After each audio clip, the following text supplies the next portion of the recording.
Hey everybody, for those who don't know, my name is Aaron Dichter, and this video is going to serve as sort of a 100% accurate synopsis of what occurred over the last 2 years or so in my life.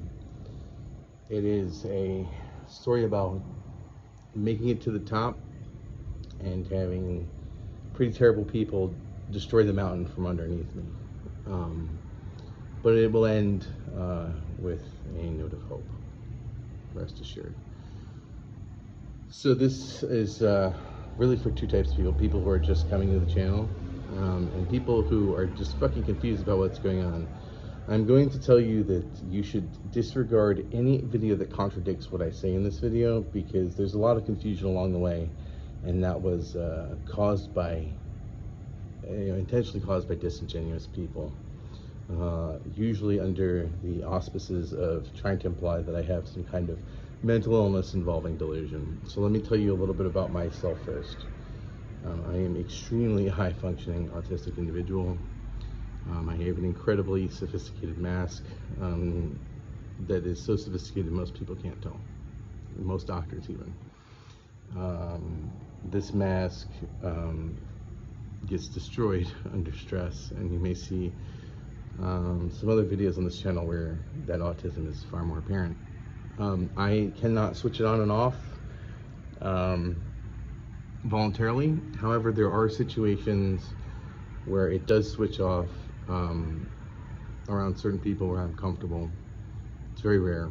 The individual that I speak of, Gabby, was one of these people, but obviously a misunderstanding as far as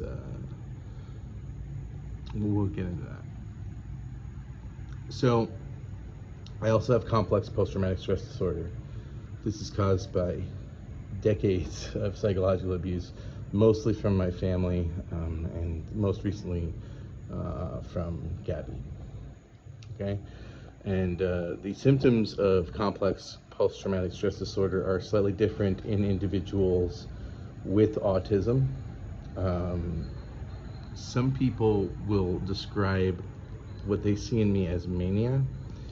I can assure you it is not, and finally doctors are agreeing with that. Mania is a euphoric experience. It is an elevated euphoric state.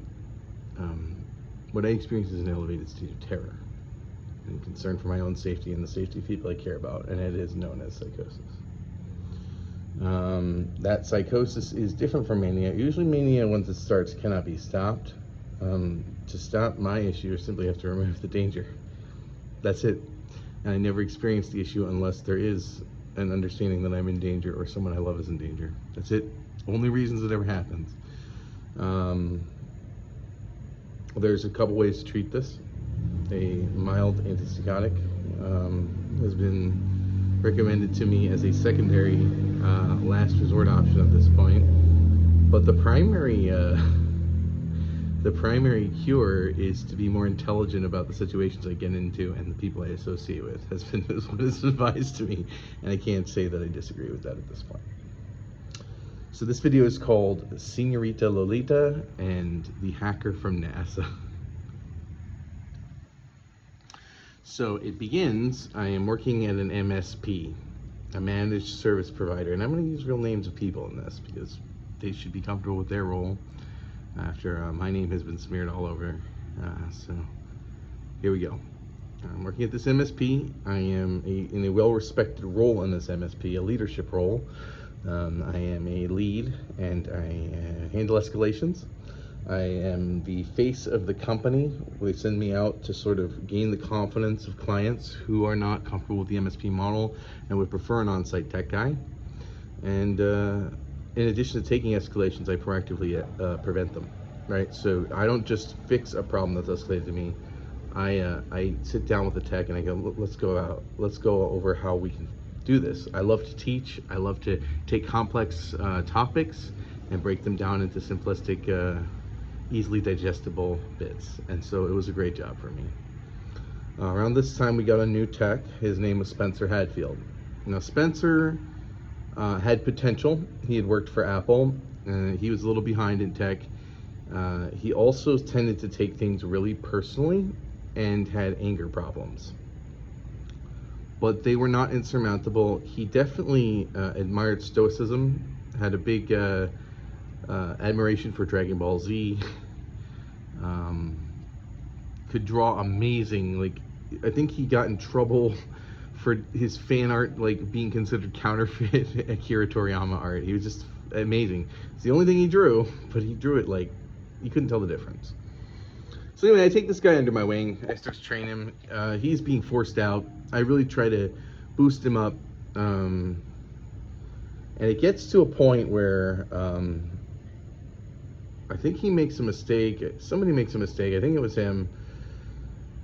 And we end up losing a client. And management is mishandling things. And management blames it on my guys, Spencer and everyone under me. And I stand up.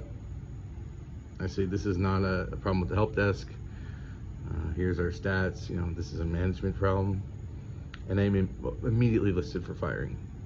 The middle management in this company, he was a Nepo hire, and he absolutely did not belong in the position he was in, and he could not take personal responsibility for his shortcomings. He was a time bomb. I would be very surprised if he's still in the position he is, but also he was the CTO's next door neighbor. Go figure, right? So I get let go. Spencer, I think, said, well, congratulations on firing the smartest man in the room the day I was fired. And Spencer got let go pretty shortly after. He was blacklisted, essentially, and they really did him dirty. They utilized a health problem to fire him. So, but before we were fired, Spencer and I started to go to this bar in Winter Park. It was known as the Geek Easy. Spencer found it. I don't drink, but he really liked to drink too. He was starting to take up a habit. So he went there and he met an individual there who was a guitar player. And this individual went by the name Alistair. His real name was Robert Joseph Ryan, and I would later refer to him as the Hot Topic Samurai. So Spencer said, hey Aaron, you gotta meet this guy. He's an amazing musician, amazing guitarist, and I myself have a musical project. I've been working on music for a very long time. I'm a very skilled music producer. For those who don't know, I produce music for the game Osu. I've been signed to 2 different labels. I'm pretty serious at it. And I associate and mingle with industry professionals, especially in media and game and film composition. So I go and meet this guy. I hear you're a musician. Yeah. Well, you know, at this time, I believe I was working. I had gotten my job at Cape Canaveral. It was a dream job to work in the place where we send things to space. I was the kid who wanted to be the astronaut, and when I realized astronauts weren't cool enough, I wanted to be the propulsion engineer. And then when I couldn't go to college, I gave up on it. But this was my chance to be an IT guy for the space program. I was enthralled. I was so proud. I had really come up from nothing. From those who watched the previous videos, you know I started on disability and worked my way up to being an analyst on Cape Canaveral. And I was very proud of myself, and I think I deserved to be. But anyway, I meet this guy. I say, yeah, I'm an analyst out at the Cape. What do you do? And he tells me that he is a bounty hunter who kills pedophiles. And it doesn't really sit well with me. I feel like this is a Freudian issue, but I go, okay, and so anyway, I decide to invite him over to my house. There's no, like, kids in my apartment complex. Shouldn't be a problem. Just record his track and get done.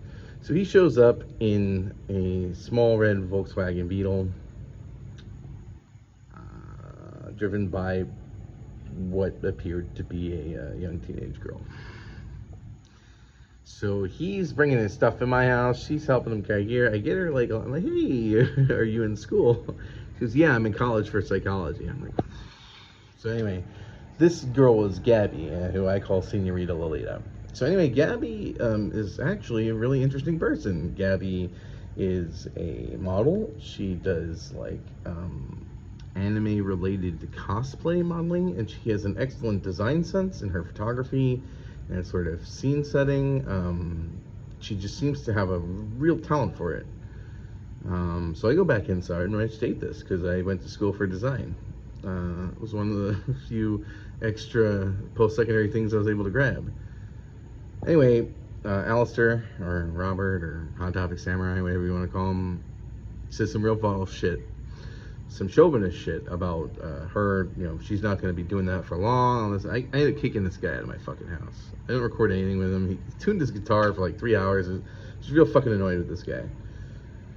So I go back to the bar, and lo and behold, who is the bartender but Señorita Lolita, Gabby. And so we hit it off. She is interesting because her name is Gabby, and she never shuts up, which is great because I never shut up, and I have a real hard time understanding when people want me to shut up. I usually catch on a little late. So it worked out. I would go to the bar, and we would just talk for hours. And then at one point, she wasn't there anymore, and I asked Spencer what happened to her. She says, oh, she moved to a bar in Lake Mary called Arcade Monsters. I was like, do you have info for her? Like, contact info? Can you give her mine? And he said, yeah. So we got back in touch. I said, hey, congratulations on the job move. And she, you know, there were some problems at this bar, the Geek Easy, and she was loving the new place. She said, hey, do you want to go to dinner? And I was like, sure. So we ended up going to an Irish pub, and I've really only seen her in the dim light of the Geek Easy. She definitely seems petite. She's always wearing a giant birthday cake dress, and just absolute, like, joyful person, always very bubbly, right? The kind of person you want to be around after you have a bad day. So great bartender material, right? Like, I just want to be around her and cheer me up on after a shitty day of work, right? So she shows up to this date dressed like a Japanese schoolgirl, in a Japanese schoolgirl uniform. I am in polo shirt and jeans, and we're sort of sitting around, and I'm a little uncomfortable because there's these men drinking Guinness, and I'm 39, and she was supposed to be 25, or 23 at the time. She was. She didn't look like it, not in that uniform, and she was wearing cat ears and had a backpack. I said before it was pink vinyl, but I do believe it was like plaid, this one, like a kilt, sort of, right? She's wearing this kilt patterned backpack, whatever that's called. Plaid? Is it Burberry? I don't fucking know. So anyway, I'm loving the conversation, but not liking the stares, and it gets the time where we're ready to go. I think I ordered an Italian flatbread at the Irish pub, like a total fucking asshole. But it was good. I was ready to go, and she said, do you want to catch a movie? And I was like, I don't know, it's kind of late. She's like, I've already got the tickets. All right, we'll go see a movie. Well, that movie was Puss in Boots, The Wishing Star, which was a great movie, not the greatest movie to see with a date who looks like a little girl. So we were sort of sitting there and kind of, you know, hands on my lap, hoping people would think she was my daughter, essentially. Didn't want to sort of deal with that vibe. Then she asked me to breakfast the next morning. I ended up asking to go someplace fancy that she would pick out because I wanted her to not be able to wear one of these weird costumes, right? So we picked a place called the Broken Egg in Winter Park. She picked it because I don't fucking know Winter Park, and it just so happens to be next door to her father's favorite clothing store. I'll get into that later. So we go to the Broken Egg, and she shows up in a yellow sundress, and it's apparent it's not the costume. And I said, you look kind of young. And she's like, thank you. And she reveals to me she has endometriosis. And then all of a sudden, okay, well, she's challenging norms as a model. That's actually kind of fucking cool, right? Like, she found this niche anime thing because she's the body type of these anime cartoons. And now she's able to find her place in modeling. That's so fucking cool. So anyway, sort of goes fine for a while. And I kind of start going to the arcade to hang out with her. She has this weird situation where she's day shift, right? So for the first 6 hours, no one's in the arcade but me and her. And I bring her a Starbucks drink, and we sort of, she gets her things done, and we just play games together. And it's absolutely fucking great. it's around this time that I think the last date we went on in this sort of segment of the relationship was to a French restaurant, and I just realized I really liked her. I did not feel comfortable with her from a physical standpoint. And I knew that there would have to be a lot of things that would change. There was a weird moment in the arcade where some lady came up and asked her what grade she was in and if I was bothering her, and she found that like she really liked that idea, and I just said I'm asexual. Didn't want to deal with it. I definitely about 10 years prior had to testify against a serial child molester. It's not an idea, the whole age play thing, I'm not into it. I have too much of context for actual real life child abuse. I'm a secondary survivor of that. Those people terrorized me. I was the only credible witness as an adult, and I just don't want to deal with it. I don't find it cute. I don't find it sexy. I think it's a horrible thing. Yeah, I don't, it's just not for me.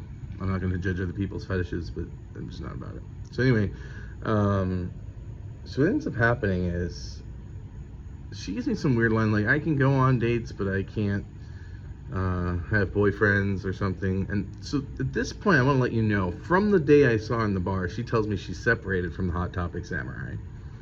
This is unequivocally not the case. She is seeing this Hot Topic Samurai at the same time as me, and I'm not exactly sure why, but I have a feeling I know. The Hot Topic Samurai was homeless and broke, and I had a 6-figure salary, and I would take her to very nice places.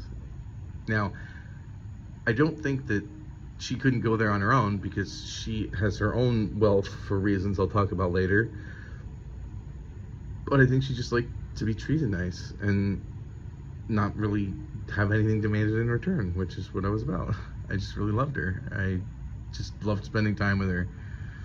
Anyway, I had this friend Britt who I'm in touch with. She had contacted me way before I got in touch with Gabby, because she mistook the Internet Death Machine character that I played as like a in real life hacker, and she came to me for some help about people that were bothering her and how to configure something, and I ended up helping her with her laptop remotely, and we became friends. So Britt tells me that she's a gold digger, and I didn't realize this, but I think Britt sort of wanted to explore something with me. Later on it got weird between me and Britt, but that might have been the motive. Britt is very much a needs positive affirmation from everybody all the time situation, and the fact that I was even talking about the fact that I liked another girl caused some weird thing.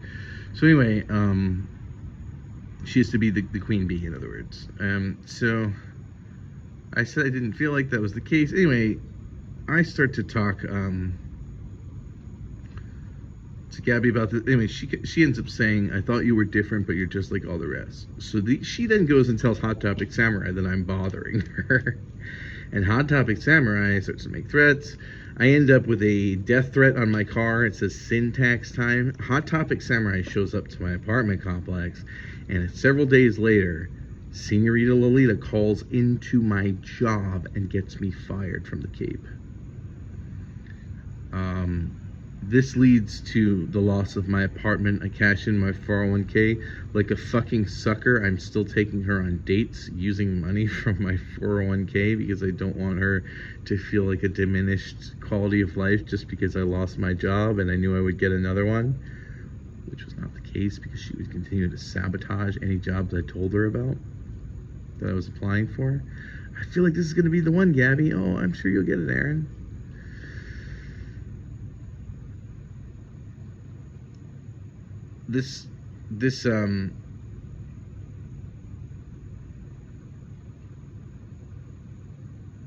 Oh wait, no. I'm trying to think of the order of the events is a little confusing, but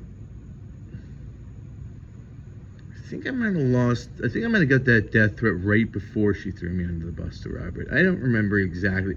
I have to go back and check the messages. That part's not particularly relevant to the whole story, but I will definitely release another video correcting that inaccuracy, because I don't quite remember the situation. But anyway, so I end up at the time, I have reconnected with my brother. My brother has been a psychopath his whole life, but he sort of changed his name, and there's some weird stuff going on with him. So he married his high school sweetheart named Andrea, and he used to be named Jeremy. Now he's Jay, and she's Dree, and she's like gender neutral. She looks like Pat from fucking Saturday Night Live. And they have 2 kids, and there's some weirdness with the kids too, because the kids are always running around the house naked, and it seems like something weird, but I thought it was maybe some hippie shit. I don't have a whole lot of experience with child rearing, but that was happening back then. I want to be clear that before the Oregon thing, that was also a thing. Now, I know Todd supposedly lived in their house around that time. He lived in the garage, but I never went into the garage, so I don't really know. Okay? But Todd would be in the kitchen sometimes making whatever kind of fucking food he makes. So anyway, it gets to the point where, like, I lose my job at the Cape, and Jeremy is moving to Oregon. Now, the reason he's moving to Oregon is one of his kids is gender neutral, and it's not going to be a good life for them in Florida. Okay, so he's moving up to the Cape, and he's going with the following people. It's him, his wife, or partner, or whatever. This Todd Latuga, who is a trans female to male individual, or identifies as one, but there's some interesting contesting to that by other trans people who say what that's really about. There is Alex Roberts and his wife, Bree Roberts. And myself. So we all go up to Oregon. I live in the basement. Now I want to be very clear about what a basement is to people who live in Florida. It's not like made out of cement. It's just like the bottom living room, and it's goes to like a surface level. It's not underground like you would think.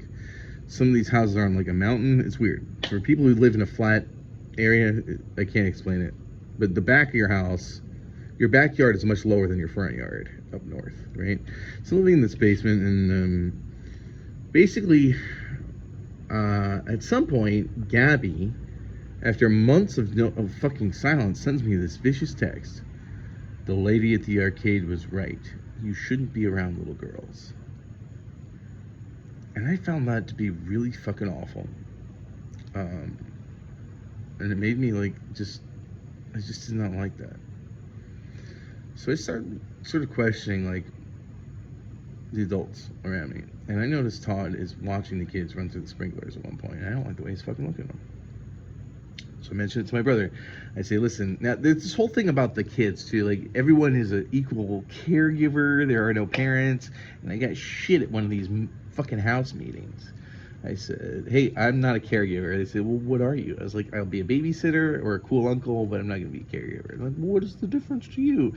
This Andrea used to like to do this pseudo-intellectual, like, what is this? Like, question turn. Very Jordan Peterson for someone who's so left-wing. Like, define caregiver. It's the same shit, right? How would you know what a caregiver is? Or, you know, it's literally Jordan Peterson, but liberal, androgynous, and African American. That's fucking Andrea in a nutshell. So anyway,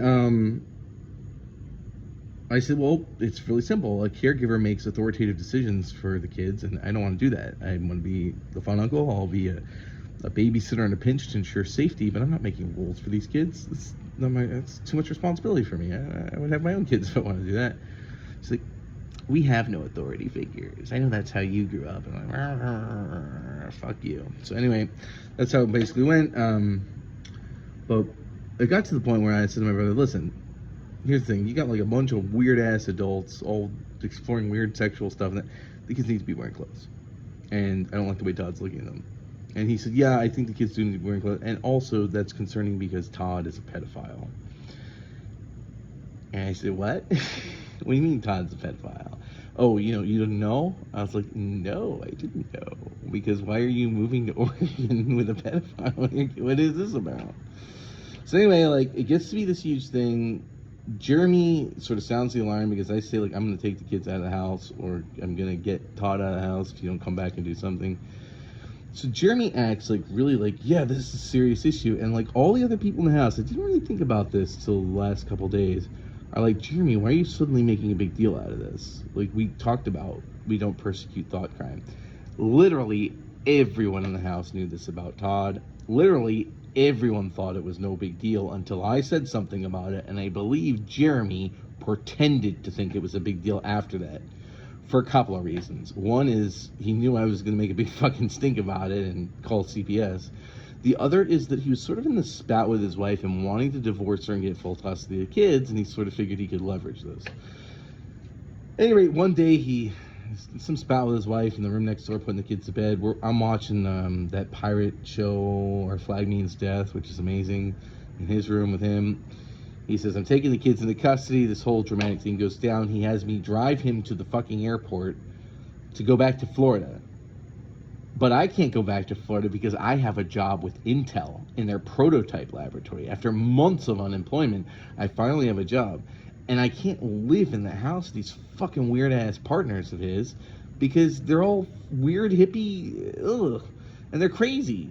And they're blaming me. They're saying, you helped Jay kidnap the children. And I'm like, they're his own kids. He's taking them away from this Todd guy. I don't think that's kidnapping. But anyway, I was being accused of this. So living in my Prius in the Intel parking lot, and that was the first time I experienced homelessness for more than a couple days. Anyway, it got to the point where I didn't want to live anymore. It was early on, I had much lower tolerance for this survival stuff that I've been doing for 2 years. And so I decided to call the kids, and I said, if you could have one thing from the house, what would you want? And the younger one said, or the older ones, no, the young one said nothing. And the older one said my binder of Pokemon cards. So I snuck back into the house with the help of Alex Roberts. I got the Pokemon binder. Alex left some cash for me on the table. I left the cash behind and took the Pokemon binder, and was going to go mail it and sort of drive into the woods and kill myself. My whole world fell apart. You know, I was going to lose it in my job that I worked so hard to get back, and really wasn't paying anything like the Cape, and I just felt like it was done. I get this call from Jeremy, and he says, Aaron, the kids miss you. Come live with us. And I cried, and so I didn't mail the Pokemon binder. I went back. My first trip to New Mexico. Back down all the way to Florida. Now, I stayed with Jeremy for a while. I don't know what the purpose of me staying with Jeremy for was. In the end, he decided to do something heinous, and I don't know if that was the whole point of me living there. But this is what transpired. So I get there, I give the niece the Pokemon cards, I basically collapse. I end up taking the master bedroom. I sort of have a media center set up for the kids. And things go okay at first. Me and Jeremy are sort of co-parenting, I guess. I am doing all the supervision and fun stuff. He cooks the meals, gives them baths, the more survival needs things. But I mostly am the entertainment with my computer because it's all we have. I have every Steam game ever basically, and I'm especially entertaining them with this VR headset.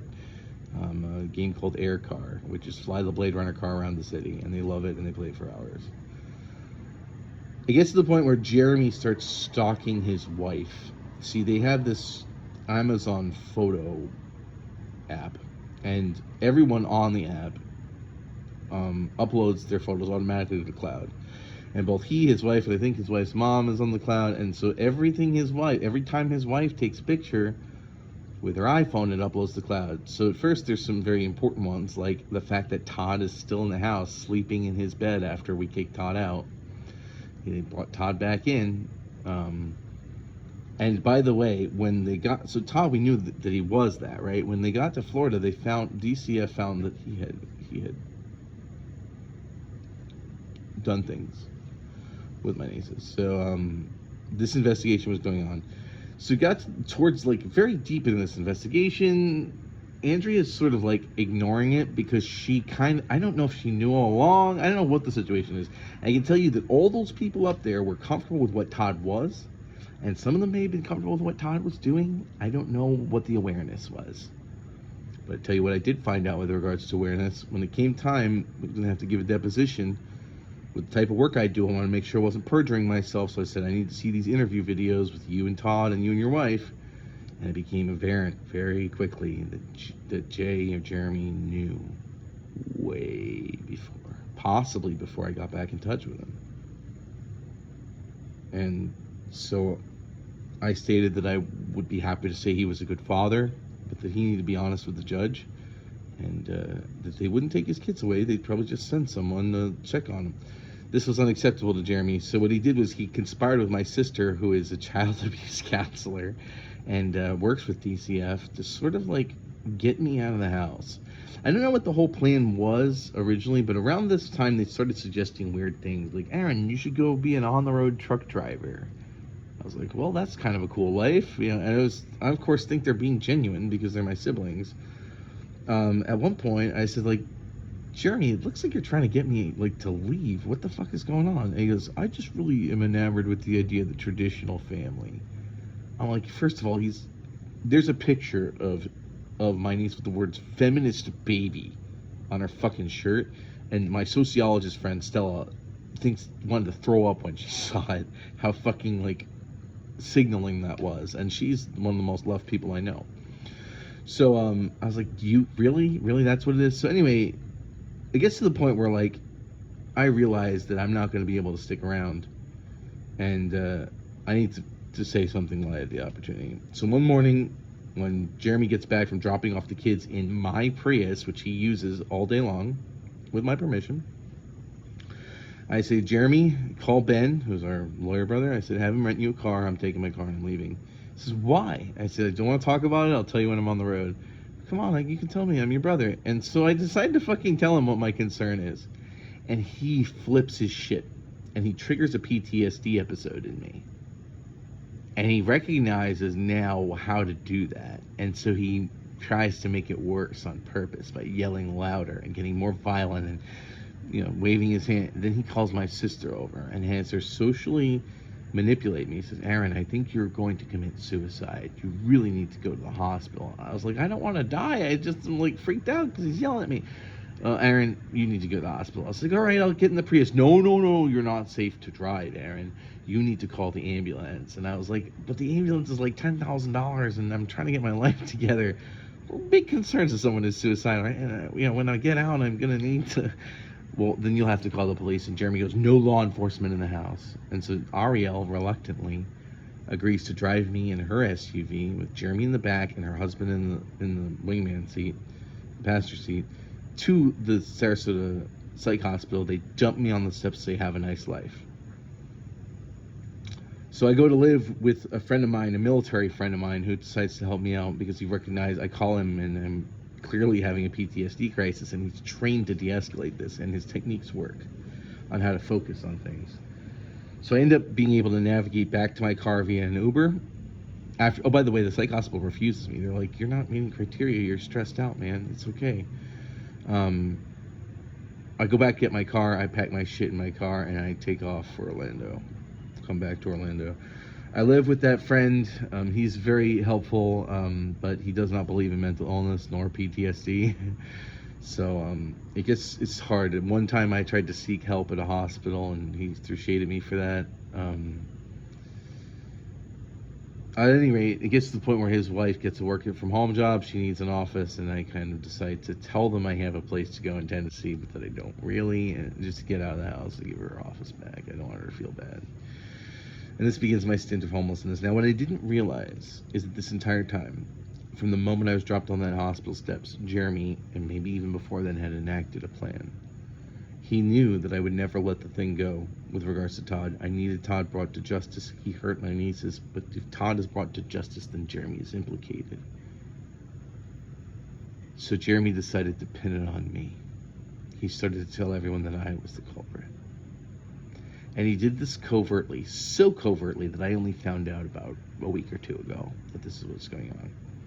So slowly, very slowly, friends start to drop out of my life. I assume they're busy. I get back to Orlando. I have an opportunity to go into business, owning a recording studio with a gentleman in Winter Park. Unfortunately, the recording studio seems to be underwater. Doesn't want to do any forensic accounting or an audit. Refuses it. Just wants me to be his 50% partner on a handshake. Wasn't about it. I'm sitting in the parking lot one night after deciding not to go into business with this guy, and I decided to text Gabby and tell her how hurtful the thing was she sent me, and I explained what happened with my nieces. And Gabby's response was, let's meet up. She wanted to meet up at McDonald's. We sort of like resumed things, and we made some promises. I promised her that if she was ever in trouble, she needed to pick up the phone, or she needed to call, and I needed to pick up the phone no matter what happened between us. She made me promise never to self-harm, and I made her promise never to ghost. That was it. Those were 3 promises.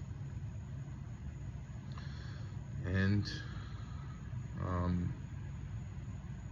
I didn't know it at the time, but her renewed interest in me was directly related to the fact that she believed that I was what my brother said I was. She has a fascination with that thing. She would like to be in a relationship with someone like that. So this sort of progressed as I'm working with my friend Jesse to try to figure out why no one can fucking catch Todd. Suddenly, after I leave, the investigation falls apart. They were days away from a disclosure. Now they're closing the investigation. We don't know what's gone wrong. We don't know that my brother is leading them in circles on purpose.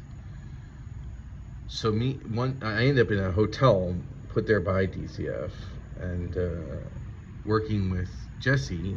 It's in Lakeland. And one night, we sort of have a plan to sort of get Todd, and I'm telling Gabby about this because it's very important to me, and she's my closest confidant. And she says, Aaron, stop. There are no hackers. There are no pedophiles. It was you. Can't you see it was you? And I was just like, I didn't really know how to respond. I was trying to like, what the fuck does that mean? So I took a screenshot of my conversation with Jesse and sent it to her, and that's the night she realized Jesse Goes to Exodus was a real person. And I guess she had it in her head that like I invented Todd and Jesse and they were parts of my personality, like some Fight Club thing, because she just fucking rots her brain out with anime and doesn't understand how the real world works. Anyway, after this thing started to fall apart, now when instead of I would say I love you, she'd say I love you too. Before that, now it was I don't want to break your heart. She had no interest in being any kind of romantic relationship with me because I was not that, which is real sad because I don't feel like that's first of all, it should be a deal breaker if I was that. Second of all, like, why is that so important? We had a lot of wonderful things between us, and I think she knew that. I think that's why she sort of kept me around for months after that. So anyway, I decided to go out west because she's moved out west. What I didn't mention was that one night at 4 a.m. after a date we went on, she cried. She called me crying, Aaron, I'm moving to LA and I don't know if I'll ever see you again. I said, Gabby, that's fucking Hollywood and you're a model. You made it. Don't be crying. I said, I'm an IT guy. I work for NASA. I can get something out there. It's Silicon Valley. Just give me a little while. I'll move out there. She's like, you're going to move all the way out? Yeah, because those days in the arcade were my favorite days of my life and they were with you. And I said, can I give you a ride? No, I'm already in the cab. So she goes out to be with this silent guy. Anyway, so this is the point after that. Shortly after that stay in the hotel, I decided to go out west after a call with my stepmom, Lynn, who she was being an asshole. And I was like, fuck this. She's like, why are they your responsibility? Why do you care about your nieces? I was like, you know what? At this point, if you want to fucking relieve me of this, if I'm the only one giving a shit, you have a whole family who can take care of Todd, and you want to fucking deal with that because it shouldn't be my responsibility as the fun uncle who doesn't want any responsibility, just wants to play games with kids, to fucking deal with this Todd thing. This is Jeremy's and Andrea's and Nina's, everybody else's responsibility. I didn't sign up for this shit. I signed up to play games. That was it. So anyway, I decided to go out west and like say fuck it, write everybody off, and just start a new life with Gabby. And I get close to there, and one night, basically either the roommates or maybe Silent himself, let me preface this. She tells me she lives in a dorm with only women and no men are allowed there. And these women are mean to her constantly. She's constantly calling me asking validation questions. And I've told the one about the veneers, and I'll tell it again. She said, Aaron, would I look prettier with veneers? And I was like, what the fuck are you talking about, Gabby? Why are you asking me this? Aaron, would I look pretty if I had veneers? Would I look beautiful then? And I was like, Gabby, you are beautiful. And you have teeth just like David Bowie, and you were proud of that. And I love David Bowie, and you love David Bowie, so why would you change that about yourself? And certainly for someone other than yourself. Don't fucking do that. If you need it to feel good, I mean, fine. But what is this about? The models are picking on me again. I said, well, they're not the same kind of fucking models. You told me you're designing clothes for Chanel. You told me you have a runway show. All this was bullshit, by the way. She made it all up. You know, your arts and galleries. What do? I said, they're Barbie dolls. Fuck them. And she said, you know, she's sent a little, like, very big-eyed, teary emoji, like tearing up with happiness. Anyway, so she gets caught. She gets caught sort of two-timing. And here's the problem. I asked her repeatedly, who is this man in the mask? His name's Silent. Is he your boyfriend? No, he's just my photographer. What's his real name? I can't tell you. I signed an NDA. Has anyone seen his face? No. So you're in a masked man with a pseudonym and no face. Like, what is this about? I can't tell you. I signed an NDA. I was like, my boss, the Cape, I can tell you his name, and he works in top secret classified shit, and I don't have to sign an NDA. What the hell is this about, Gabby? He's an Instagram photographer. It's just how Hollywood is. Okay, I'm not gonna argue with you. One night, she decides to, I get this message. Go away. I have a serious boyfriend. Leave me alone. She claims later on that this is from the models. I believe it is from her. Because this is the same thing she did with the Hot Topic Samurai. Once she gets caught by the other guy, she claims that I'm bothering her. However, I anticipated this and I made sure I had receipts. In other words, if I'm going to move across the country for this girl, I want demonstrated that she helped me do so. She did. We had the quest list, we had a lot of things. So basically, I say, Gabby, this doesn't make a whole lot. Like, you can say you change your mind at the last minute, but don't give me that shit. Like, this is not fair. And I said, and also, I don't have a problem with Silent. Like, if you're his boyfriend, I just wanted to be your friend. So, like, you created this problem. You were not honest with Silent about who I was, and you were not honest with me about who Silent was. And now I feel guilty because I've assisted you in cheating. She sends me this desperate message. It was my roommates who sent that. She says, I got in trouble. I'll be MIA. Message me. I'm like, Gabby, what kind of trouble? So over the next week, I'm messaging her, and it gets progressively more desperate. I'm worried that she's been kidnapped. Seems like she's been dragged away from the keyboard. During this time, Silent has asked her, hey, this guy who's bothering you, can I see your messages with him? And lo and behold, she's not only reciprocating, she's leading the charge. And he's like, guess what? You're out of the dorm. You lost your job. Go find someone else to do this with. He fired her and dumped her at the same time. So she snuck back in the Discord chat and deleted that message. And this is when I was like, this is human trafficking. This is human trafficking. He's a fence for human trafficking.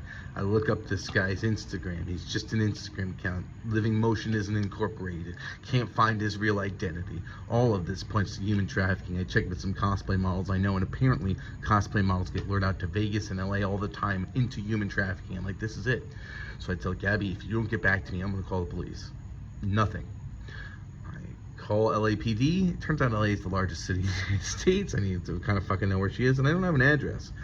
Why? And they're like, you're her boyfriend? You don't have her address? Well, she said she lived in this model dorm where no guys were allowed, and our address was going to be our apartment that we picked out together.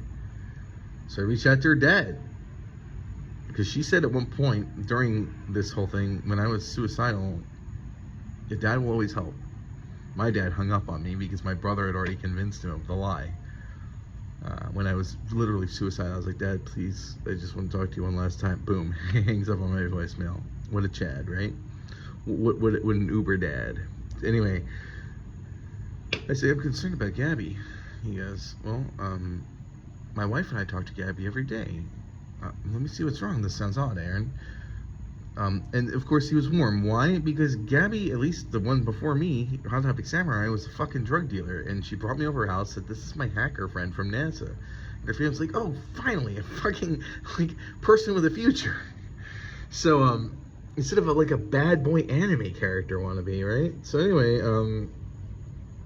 her family liked me. I liked her family. I thought they were great. I didn't meet her dad, but her dad obviously talks to her mom, and I'm sure she talked about me.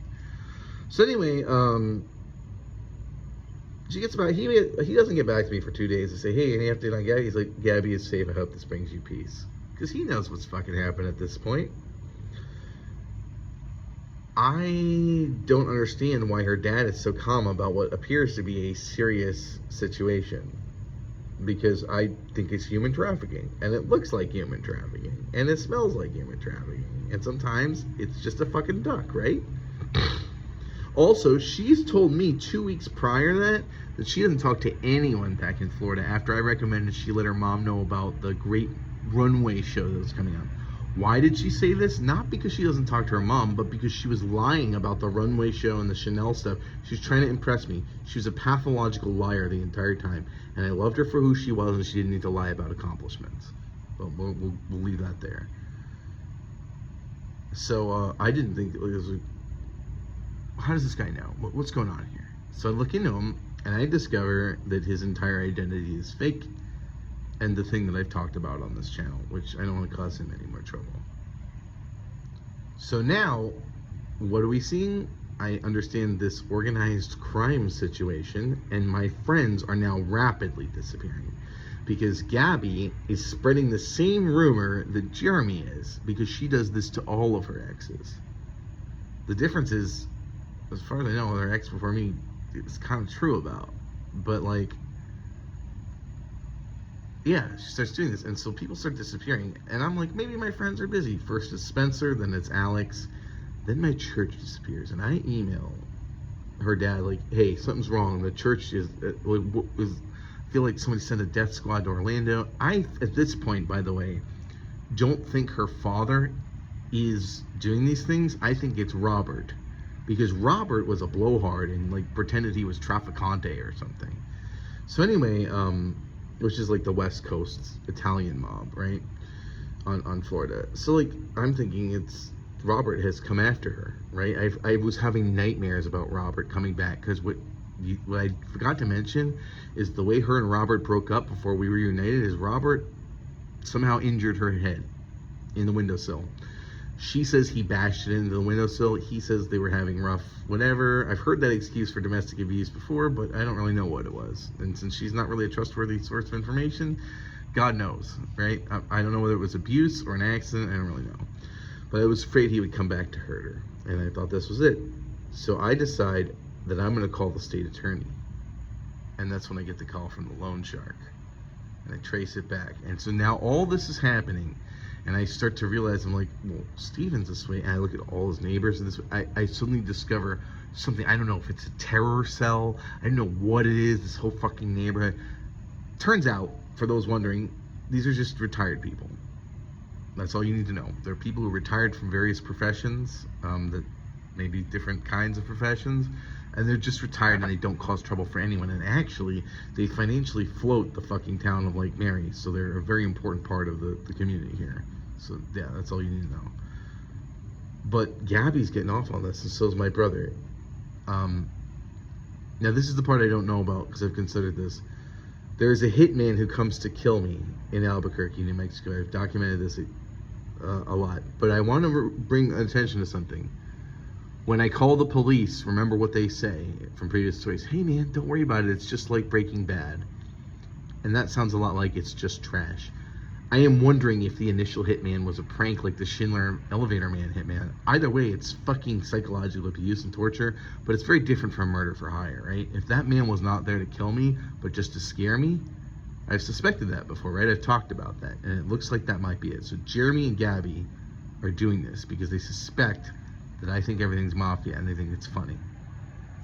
So as my friends are disappearing, my family has ghosted me. I think they're being threatened. Cops are harassing me. I think they've been bribed. But the reality is, all these people are behaving in the various ways because they have been told that I'm a child molester by my brother. So 2 weeks ago, less than that, I decided, well, fuck, this is easy to solve. I called the American Polygraph Association, asked them to donate an exam. I have not heard back from them. And then I realized, well, wait, if my sister is a counselor for DCF, and my father is wealthy, which he is, and Jeremy's made these accusations with the three of them together, they should be willing to pay for a polygraph. Because for two things. One is, if they think what they're talking about is true, a polygraph would send me to prison forever. And if it's false, maybe they would want to know, right? If they're being genuine.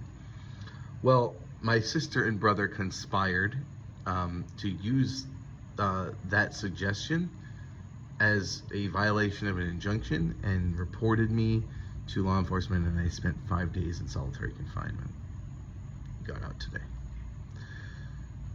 The trial is in 2 weeks for these charges. They will have to appear as witnesses. They will be questioned. And when it is over, I will file civil suits against all people involved. It's going to be rough for them. Jeremy is going to lose his children. They are going to go as wards of the state. And I got to be honest, this is very selfish, but I'm going to say this. I know I will pay to make sure they have a very comfortable life. I never want to see them again. Why?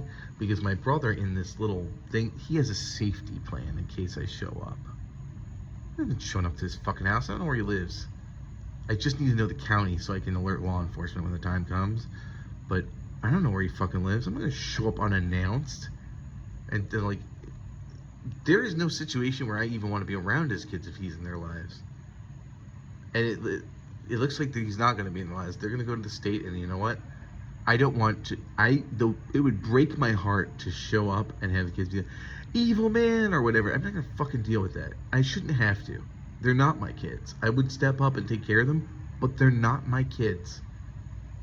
And if Jeremy has destroyed their opinion of me by making up some situation where there needs to be a safety plan, that's on Jeremy. If they want to grow up, why wasn't Uncle Aaron in our life? Because our father poisoned us against him. That's the answer. I don't have to deal with deprogramming or have to like explain myself. I'm done. I'm done with them. So that's fine. And Jeremy's probably thrilled about that, but he's going to lose custody of them. And I will sue all of the people involved, and I will make sure that I never end up in this situation again. I will secure some property for myself, a house to live in, and that's basically it, and a vehicle, because everything's been taken from me. And I will covertly pay for the children's college, because if there's one thing I regret in my life, and having shitty parents, like they have a shitty parent, or shitty parents, is that my parents didn't pay for college. I felt like that really set me back. I made it anyway, but it was a lot harder.